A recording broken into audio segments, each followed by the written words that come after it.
All right, LDW MMAC, this your boy, the Coach Show, live on the Coach Show, live. Okay, folks, here's something. Let's just get something straight. I know some people are fans of Valentina, and I know some people are fans of Alexa Grasso. Okay? Here's my thing, okay? I know some of you are the same nationality and race as Alexa Grasso. Cool. Got no issue with that. I don't have an issue with that at all. Okay? The thing that I have an issue with is that you guys are running around here, you're acting like a 10-8 round in that fight was normal. Like, you folks are acting like a 10-8 round was normal. And you're telling me, well, Alexa really won. Well, not with a 10-8 round. Yeah, I mean, it was still a draw with a 10-8 round. So what does that tell you? What does that tell you, okay? The thing of it is, if you tell me, you know what, I rock with Alexa because, you know, she's Latina. Okay, I got no issue with that. But you can't have an issue and say that I hate Alexa Grasso when I have an issue with a 10-8 round. Okay? I mean, Dominic Cruz, he's a Latino. Okay? I mean, does he hate Latinos? Because Dominic Cruz had an issue with the 10-8 round. Daniel Cormier had an issue with the 10-8 round. Okay? I mean, it's not just me. Sean Shelby. Okay? A UFC exec. He had an issue with the 10-8 round. So all of these people hate Alexa Grasso. So I don't get it. See, why is it? And this is the thing, okay? You guys, you pull for your people. You pull for your people. But the minute it's like you want guys like me and you want me and Combo to be fair all the time. And I got to give it to Combo Breaker 99. The man is fair 100% of the time. Like, Combo Breaker 99 is fair 100% of the time. And some of you people still try to attack him. Okay? He's the fairest MMA channel that I know. Fair. There's no, you know, interjection of personal feelings. Combo Breaker 99 is 1,000% fair. And even he said that the 10-8 round was a robbery. I mean, not a robbery, but it was suspect. It was very suspect. He didn't say robbery, it was a suspect. Okay, I want to make sure I quote the brother just right. That's fine, you know, but you people, you're rocking with Alexa Grasso. Because many of you, she's the same nationality and race as you. She's the same. That's, you know, she's one of your people. So clearly you're going to rock with her no matter what. But don't get mad at me because I think that my fighter won. Okay, like you're doing, like, if you're saying that, oh, you're just being biased because you want to deal with old racist Valentina. Well, okay, if I'm dealing with Valentina, aren't you doing the same thing? I can even get it. Okay, I get it if somebody gave Alexa a 10-8 round. Or somebody gave Valentina, you know, favorite Valentina 10-8. But you know what I would do? I would call it suspect. If it would have been the other way around for round 5, and if somebody would have gave Valentina one of those rounds a 10-8 round, I would have thought that been suspect. Because I didn't see a 10-8 round anywhere.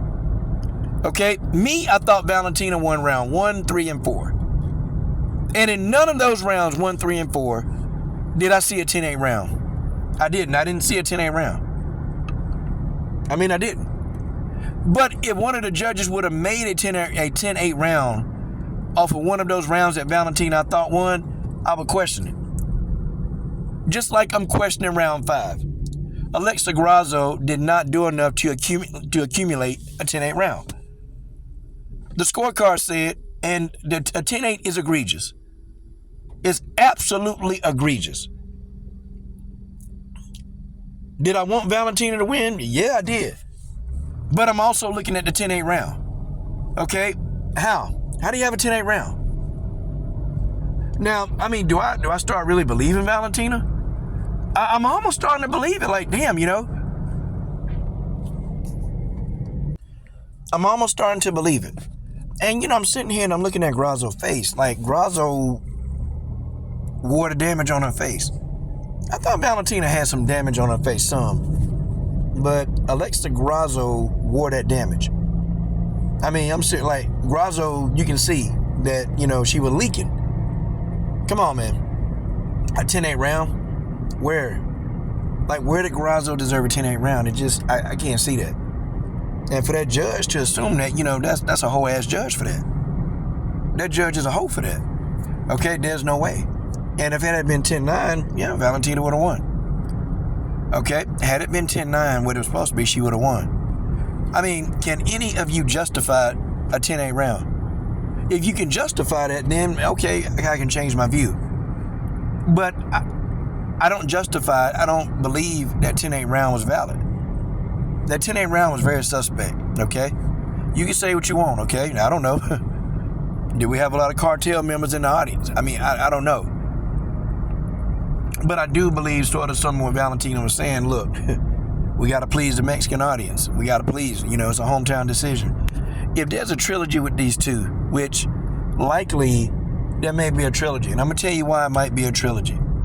You guys got to follow the money, okay? See, fighting Erin Blanchfield, okay? Fighting Blanchfield or Manon Farrell, that's not a draw, okay? They're going to want to put this, probably as a co-main event on pay-per-view. Erin Blanchfield is not a draw. And I know some of you people will, Blanchfield deserves a title shot. I do. I think Blanchfield deserves a title shot. If anybody that I believe deserves a title shot is Erin Blanchfield, because she went in there and she beat Taila Santos. Okay? Erin Blanchfield deserves that title shot. But Erin Blanchfield isn't a draw, and what's going to happen, they're going to follow the money. Okay? If a trilogy with Valentina it is really, really, really what's needed and what fans are clamoring for, guess what? That's what the UFC are going to do. You still got people running around here, they still want to see the Valentina Nunes 3 trilogy. Like, people still want to see that. And the problem is, though, okay, is it something that the UFC is going to do? I mean, if it makes money, it makes sense. If it makes money, it makes sense. But the fight, to me, would have to be on a neutral ground. Okay? The fight would have to be on a neutral ground. Like, the fight can't be in Mexico. The fight can't be in Russia. It can't be in, in somewhere that's going to favor the other person. Okay, the fight can't be somewhere where it's going to favor the other person. The fight need to be in a neutral city. They need to be very, very neutral. And these two need to duke it out again. Okay? I absolutely believe that there should be a trilogy. There should be another trilogy. There should be a trilogy. They should fight again. Okay, because these two, they can't seem to figure out who the best between them. But I do know that the records show that it's a draw. Now, do I believe it's a draw? No. But the records show that it's a draw. So no matter what I say and how much I dislike that, it's the truth. The records show it's a draw. And the records will still show that it's a draw. Okay? But I do think, though, that these judges, and one way or another, there should have been a winner. Okay? These judges, they have cost fighters millions of dollars. And I say that because these judges, and I've said this for a long time, that these judges, they're untrained fighters, most of these judges. Most of these judges, they have never, ever seen the inside. They don't even know how to lace up a pair of gloves. So, and I sit back and I'm thinking, how is this person qualified to judge a fight? Like, I never understood the commission. To be a judge. And I looked this up. All you got to do is pass some courses. And then what they do is they make you a judge on some amateur bouts. And then when you do enough amateur bouts, you can be a professional judge. And you can judge the big fights, while not having to ever step foot into a ring or an octagon or a jiu-jitsu mat or a wrestling mat. Never.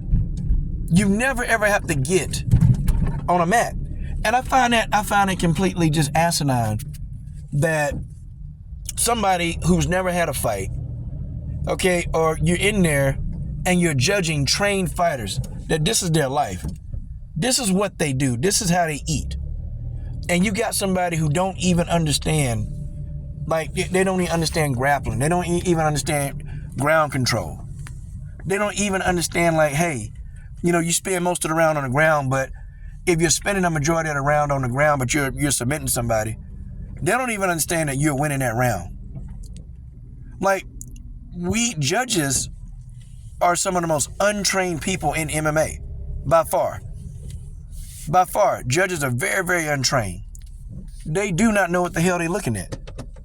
And unfortunately for Valentina and Alexa Grasso, this is really, really bad. It's bad. But it's even worse for the fighter that's, a contender. That, that's got 4 fights in a row and a judge get it wrong. Like, it's the most frustrating thing for a fighter. Some of these fighters, I've even had some fighters tell me, man, they were straight up ready to go outside and get one of them judges. I can't tell you who the fighter was because I don't want that fighter to get in trouble. Because something actually happened to that judge and, this fighter been telling people that, then, that fighter they could go investigate that fighter. But this fighter was telling me one time, he fight a fight that he knew he won. And he knew he won the fight. I mean, there's no doubt he won the fight, okay? But the judges, they gave this guy, his opponent, like a unanimous decision. Like crazy, crazy stuff, right? No, not a unanimous decision. I'm talking about it was a majority decision. But it was one judge that was just, giving him bad marks. Like, like counting his, like really not counting any of his groundwork, his body work, none of that. But these are judges. They don't know what the hell they're doing. So you got somebody in there that you're thinking that they understand what's going on, and really they don't even understand half of what's going on in the octagon. They looking at pretty much, what's going on and who appears to be winning. They need to do an overhaul of judging.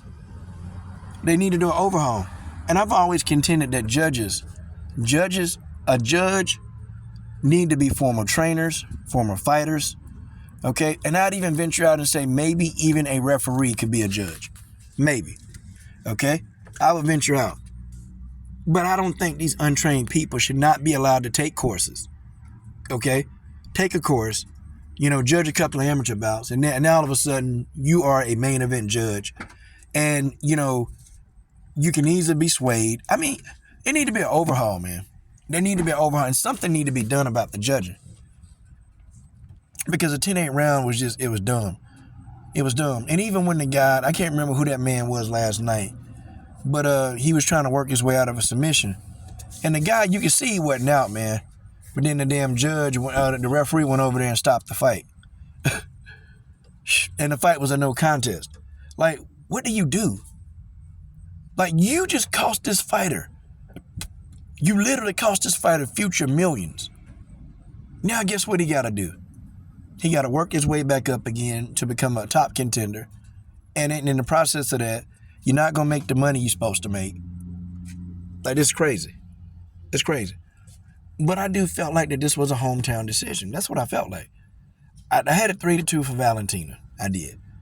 Okay? Now, if you're telling me that it could have been 3-2 for Grasso, okay, fine. I mean, I'm not going to argue with you because the fight was that close. But if you're going to argue with me and say that any one of those rounds was a 10-8 round for either fighter, I'm going to argue with you and most of everybody in the country.